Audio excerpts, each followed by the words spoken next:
ನಮಸ್ಕಾರ ಎಲ್ರಿಗೂ. ಇವತ್ತು ನಾವು ರಿವ್ಯೂ ಮಾಡಕ್ಕೆ ಹೊರಟಿರೋ ಸಿನಿಮಾ ಇವತ್ತು ಕರ್ನಾಟಕದಾದ್ಯಂತ ಬಿಡುಗಡೆ ಆಗಿರೋ ಪೀಟರ್ ಸಿನಿಮಾ ಬಗ್ಗೆ. ಇದು ಸಾಮಾನ್ಯ ಥ್ರಿಲ್ಲರ ಅಥವಾ ಕಂಟೆಂಟ್ ಮೂಲಕ ಮೈಂಡ್ ಬ್ಲೋ ಮಾಡುವಂತ ಸಿನಿಮಾನ? ಬನ್ನಿ ಫುಲ್ ರಿವ್ಯೂನ ನೋಡೋಣ. ಇನ್ನು ಸಿನಿಮಾದ ಪ್ಲಾಟ್ ಕಡೆಗೆ ಬರೋದಾದ್ರೆ, ಪೀಟರ್ ಒಂದು ಸಸ್ಪೆನ್ಸ್ ಡ್ರಾಮಾ ಬೇಸ್ ಸಿನಿಮಾ. ಈ ಸಿನಿಮಾದಲ್ಲಿ ಸ್ಟೋರಿ ಟೆಲ್ಲಿಂಗ್ ಸ್ಟೈಲ್ ತುಂಬಾನೇ ಡಿಫ್ರೆಂಟ್ ಆಗಿದೆ. ಕಮರ್ಷಿಯಲ್ ಎಲಿಮೆಂಟ್ಸ್ ಗಿಂತ ಜಾಸ್ತಿ ಕಂಟೆಂಟ್ ಮೇಲೆ ಫೋಕಸ್ ಮಾಡಿರೋ ಸಿನಿಮಾ ಇದು. ಇನ್ನ ಸಿನಿಮಾದ ಒಂದ್ಲೈನ್ ಕಡೆಗೆ ಬರೋದಾದ್ರೆ, ಸ್ಟೋರಿ ರಿವಾಲ್ವ್ ಆಗೋದು ಪೀಟರ್ ಅನ್ನೋ ಕ್ಯಾರೆಕ್ಟರ್ ಸುತ್ತ. ಒಬ್ಬ ಸ್ಟ್ರಾಂಗ್ ಪರ್ಸನಾಲಿಟಿ, ಆದ್ರೆ ಅವನ ಲೈಫ್ ಅಲ್ಲಿ ನಡೆಯೋ ಕೆಲ ಘಟನೆಗಳು, ಅವನ ಪಾಸ್ಟ್, ಸೀಕ್ರೆಟ್ಸ್ ಮತ್ತು ವೈಲೆನ್ಸ್ ಇವೆಲ್ಲ ಸ್ಲೋಲಿ ರಿವೀಲ್ ಆಗ್ತಾ ಹೋಗ್ತವೆ. ಇನ್ನು ಪಾಸಿಟಿವ್ಸ್ ಕಡೆಗೆ ಬರೋದಾದ್ರೆ, ಹೀರೋ ಆದ ರಾಜೇಶ್ ಧ್ರುವ್ ಅವರ ಆಕ್ಟಿಂಗ್ ಅಂತ ಎಲ್ಲೂ ಅನ್ಸಲ್ಲ.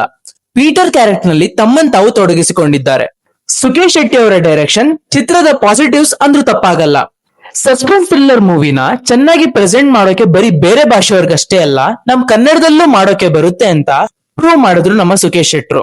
ಇನ್ನು ನೆಗೆಟಿವ್ಸ್ ಕಡೆಗೆ ಬರೋದಾದ್ರೆ, ಮುಖ್ಯ ಪಾತ್ರಧಾರಿಗಳನ್ನ ಬಿಟ್ಟು ಬೇರೆ ಪಾತ್ರಧಾರಿಗಳ ನಟನೆ ಯಾಕೋ ಅಷ್ಟು ರಿಯಲಿಸ್ಟಿಕ್ ಅಂತ ಅನಿಸ್ಲಿಲ್ಲ.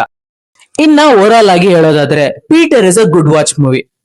ಯಾರು ಇನ್ನ ಈ ಫಿಲಂ ನ ನೋಡಿಲ್ಲ, ಇವತ್ತಿಂದ ಕರ್ನಾಟಕ ರಾಜ್ಯಾದ್ಯಂತ ಬಿಡುಗಡೆ ಆಗಿದೆ. ಎಲ್ಲರೂ ಮಿಸ್ ಮಾಡದೆ ಥಿಯೇಟರ್ ನಲ್ಲಿ ನೋಡಿ ಅಂತ ಹೇಳ್ತಾ, ಮತ್ತೊಂದು ವಿಡಿಯೋದಲ್ಲಿ ಸಿಗೋಣ. ಅಲ್ಲಿವರೆಗೂ ಟೇಕ್ ಕೇರ್, ಬಾಯ್.